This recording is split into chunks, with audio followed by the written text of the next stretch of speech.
Welcome to the excellent No Ticket Required Cinema Club. I'm John Davis, tutor in Contemporary Film and Theatre at Morley College. We have 3 more sessions to go before the summer break, after which our in-person French impressions should be starting again on September the 25th. And remember, Waterman's is now open again for real live screenings.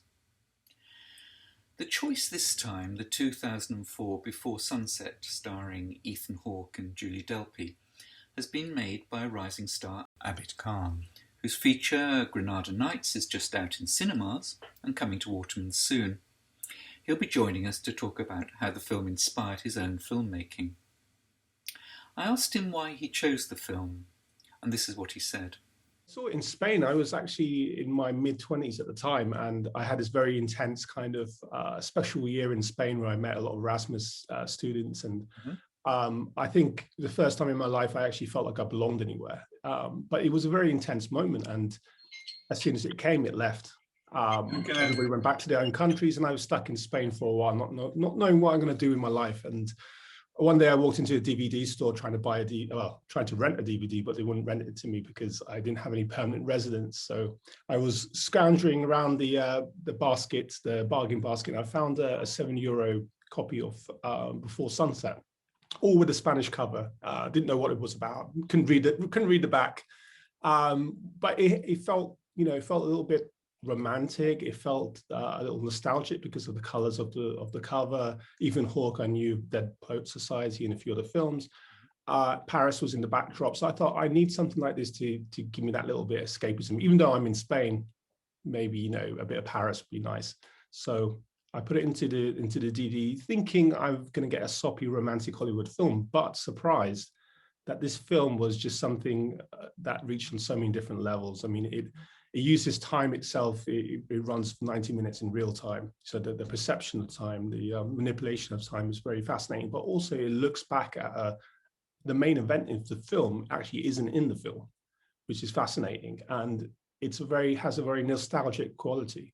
I almost don't describe it as a romantic film. It's more of a self-discovery film through a significant other, and really about reconnecting and thinking about moments in your life that meant something to you, and how you would approach that again if you met someone 9 years later. And the performances were amazing, and the whole film is structured by dialogue, which is like fascinating. And it's about how they kind of are very guarded in their 30s and slowly peel away those layers and kind of reconnect over 90 minutes. And it's just fascinating.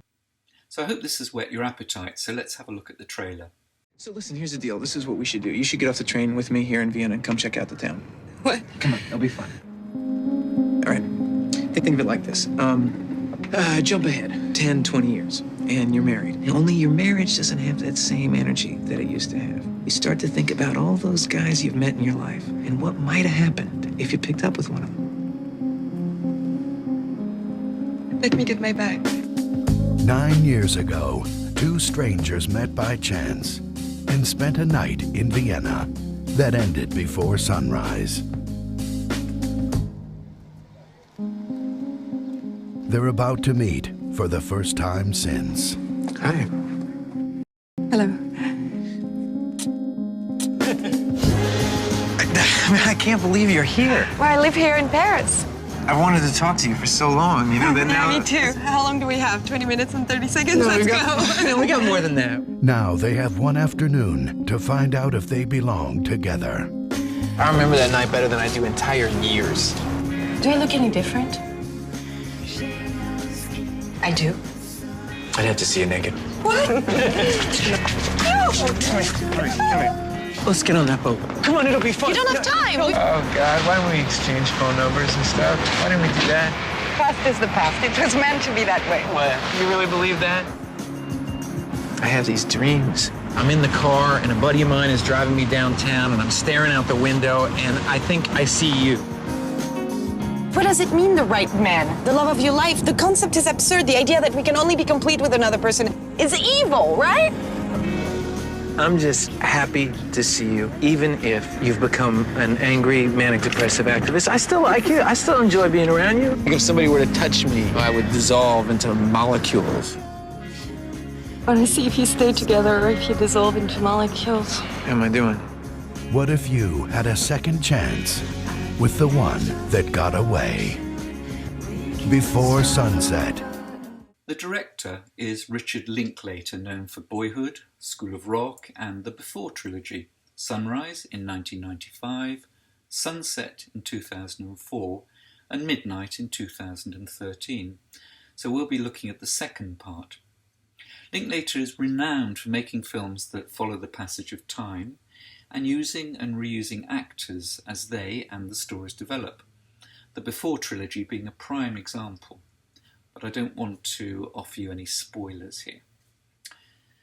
The lead actors are Ethan Hawke, who made his name in Dead Poets Society, the Before trilogy, and Training Day, amongst many others, and some of which are by European directors such as Paul Lukowski's The Woman in the Fifth. And he also has a solid acting career on stage. Julie Delpy was discovered at the age of 14 by Jean-Luc Godard, who used her in Detective. Then she had the lead in Three Colours White. And this trilogy brought her to international recognition, and she has had a very successful career in France and Hollywood, latterly becoming an established director. Many of you will have seen this film and its prequel, Before Sunrise, when they released. And I'd say if you get a chance to watch the early one as well, that would be quite good, and it's actually a very rewarding and charming film. And if you want to find out what happens afterwards in Before Midnight, well, that awaits your pleasure.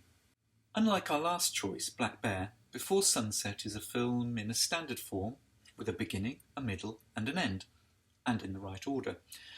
Although it is innovative in that the trilogy uses time passing to make us reflect on the story it tells and the character's development. Imaginary in the case of the storytelling and real in the case of the lead actors and the director. And as ever, there'll be a lot to talk about. And I look forward to seeing you at 8 p.m. on the 7th of June. And this is what you do now. About this lovely one-night stand.